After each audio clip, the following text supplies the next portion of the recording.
International Peace, Aaron David Miller. Aaron, good to have you back. What are you thinking right now that we've gotten 2 more hostages out? Happy for the families, but persuaded that this is more Byzantine and complicated than even I anticipated by Middle Eastern standards. And I think Noga's point on growing sentiment among the hostage families to exercise pressure on the government, I think is a really valid one. And I think that Hamas calculates that the redemption of hostages is a national priority for the state of Israel. They've engaged in asymmetrical trades before. You have changed circumstances as a consequence of the butchery and savagery that we saw in the 24 hours after October 7th. But I think, Katie, we had talked about this before. The government of Israel has this cruel dilemma. It is committed to not necessarily avenging the deaths of the 1,400 who have been killed within that 24-hour period, but ensuring that this can never happen again on one hand.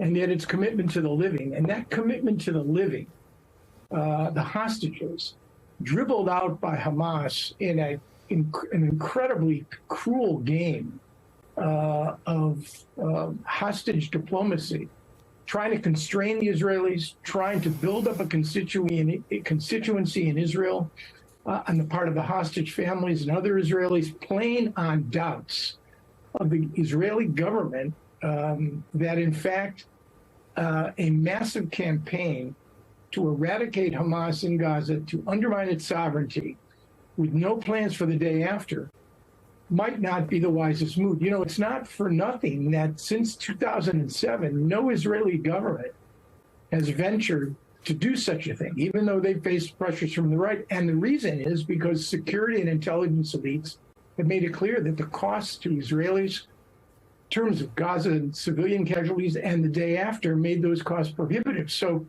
you got a lot in play. One other point which needs to be focused on. We have an undetermined number of American citizens in Gaza. Tony Blinken referred to it yesterday, I think, in a press conference. As many as 400 dual nationals, visiting Americans of their relatives in Gaza, representatives of aid organizations that Hamas is not permitting to leave. They are, in effect, hostages with a greater capacity to move around, but they're still prevented from leaving. And that focus, I think we should focus more on that, because that's also a problem, particularly once a military campaign begins. That is